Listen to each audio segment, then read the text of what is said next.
ప్రభువునందు నాకు అత్యంత ప్రియమైనటువంటి వారలారా, మన ప్రభువును రక్షకుడినైనటువంటి యేసుక్రీస్తు వారి యొక్క శుభనామములో మీ అందరికీ నా హృదయపూర్వకమైన శుభములు వందనములు తెలియజేస్తున్నాను.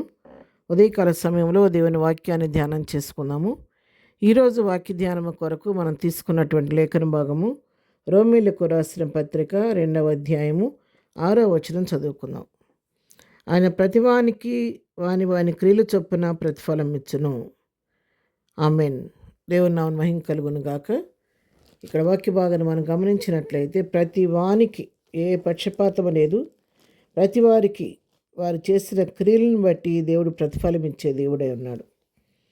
మంచి చేసినా దానికి తగిన ఫలితం వాడు పొందుకుంటారు, చెడు చేసినా దానికి తగిన ఫలితాన్ని పొందుకుంటారు. ఏ క్రియలు చేస్తే దాని ఫలాన్ని అనుభవిస్తారని ఇక్కడ వాక్యం సెలవిస్తూ ఉంది. ఎందుకంటే మన దేవుడైనటువంటి యెహోవా ఆయన హృదయాలను పరిశోధించే దేవుడు, అంతరంగాలను పరిశోధించే దేవుడు, పరిశీలించే దేవుడు. కాబట్టి ఆయనకు మరుగైన సృష్టం ఈ లోకంలో ఏదీ లేదు. కాబట్టి మనం అనుకుంటాం, పైరూపాన్ని చూస్తాం, కానీ ఒక వ్యక్తి తను చేస్తున్న క్రియ ఏ ఉద్దేశంతో చేస్తున్నాడు అని ఆయన వారి అంతరంగాన్ని పరిశీలిస్తాడు. కాబట్టి దాన్ని బట్టి వారికి ప్రతిఫలం ఇస్తాడని ఇక్కడ దేవుని వాక్యం సెలవిస్తూ ఉంది.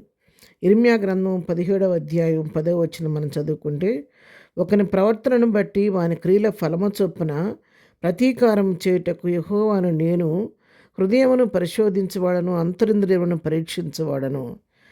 ప్రతివారు వారు చేస్తున్నటువంటి క్రియల యొక్క ఫలం చొప్పున ప్రతీకారం చేస్తాడంట దేవుడు.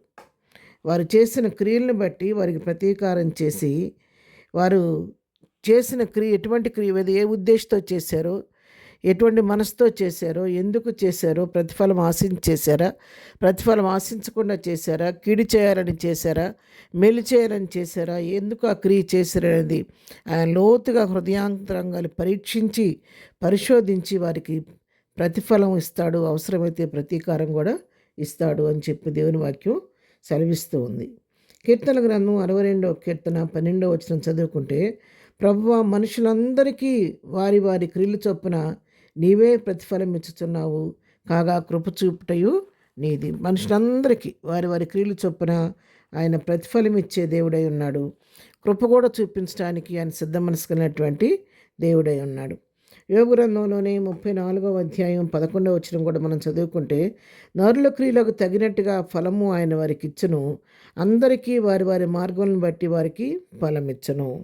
వారి మార్గాలను బట్టి, వారి క్రియలను బట్టి, వారి నడవడిని బట్టి ప్రతివానికి ఆయన ఫలం ఇచ్చేటటువంటి దేవుడై ఉన్నాడు. ఆయన ప్రతివారి ఆకాశమందున దేవుడు నరులను పరీక్షిస్తూ ఉంటాడు. కాబట్టి మనం ఏ హృదయంతో, ఏ ఆలోచనతో ఉన్నామో సమస్తాన్ని ఎరిగిన దేవుడు. కాబట్టి వారి క్రియలను బట్టి, వారి నడవడిని బట్టి వారికి ప్రతివారికి ఆయన ప్రతిఫలం ఇచ్చే దేవుడై ఉన్నాడు. కొరింథీయులకు రాసిన 2వ పత్రిక 5వ అధ్యాయంలో కూడా మనం గమనిస్తే 10వ వచనం, ఎందుకనగా తాను జరిగించిన క్రియల చొప్పున అవి మంచివైనను సరే, చెడ్డవైనను సరే, దేహముతో జరిగించిన వాటి ఫలమును ప్రతివాడును పొందినట్లు మనమందరమును క్రీస్తు న్యాయపీఠ మీదట ప్రత్యక్షము కావలేను. చూసారా, మంచివైనా సరే, చెడ్డవైనా సరే, మనుషుడు దేహంలోను జరిగించిన ప్రతి క్రియను బట్టి, ప్రతి పనిని బట్టి కూడా మరి తప్పకుండా దాని ఫలాన్ని అనుభవించడానికి ప్రతివాడు ఎక్కడ నిలబడాలంట? క్రీస్తు న్యాయపీఠ మీద మనం ప్రత్యక్షం నిలబడాల్సిన అవసరం ఉందంట. కాబట్టి మనం చేస్తున్న పనులు మనుషులను మనం మోసం చేయొచ్చు, కానీ దేవుని మోసం చేయలేము. కనుక ఉదయకాలం దేవుని వాక్యం మనతో సూటిగా మాట్లాడుతుండగా, మనం చేసే క్రియలు మనుషులు చూడకపోయినా దేవుడు చూస్తున్నాడని, మనం నడుస్తున్నటువంటి నడవడి మనుషులు చూడకపోయినా దేవుడు చూస్తున్నాడని భయముతో మన జీవితాన్ని వాక్య పెరుగులో సరిచేసుకుందాం.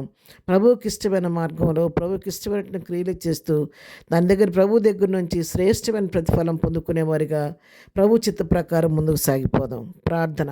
ప్రేమగలిగిన తండ్రి, పరిశుద్ధుడా, నీ పాదములకు వందనాలు. ఉదయకాలం మాకు ఇచ్చినటువంటి మంచి హెచ్చరిక వాక్యాన్ని బట్టి నీ వందనాలు నాయనా. మేము కూడా నువ్వు మా క్రియలను, నడవడిని పరీక్షిస్తున్నావని గుర్తెరిగి వాటి విషయంలో బహు జాగ్రత్త కలిగి ఉండటానికి మాకు నేర్పించండి. మా కొరకు నువ్వు సిద్ధపరిచిన ఫలం పొందుకోవడానికి మమ్మల్ని యోగ్యులుగా మీరు సిద్ధపరచండి ప్రభా, నీ స్తోత్రాలు.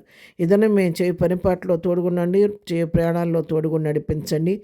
ఇదనం బర్త్డే మ్యారేజ్లు చేసుకున్న బిడ్డలను దీవించండి, ఆశీర్వదించండి. వాళ్ళ అవసర అక్కలు మీ నామలో తీర్చండి. బలహీనంగా ఉన్న వారిని ముట్టండి, స్వస్థపరచండి. దుఃఖంలో ఉన్న వారిని ఓదార్చండి, సమస్యలు ఉన్న వారిని విడిపించండి.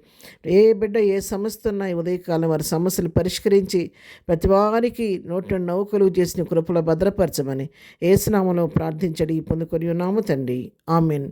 ప్రభు కృప సదాకాలం మనందరికీ తోడేయుడు నడిపించును గాక. ఆమెన్.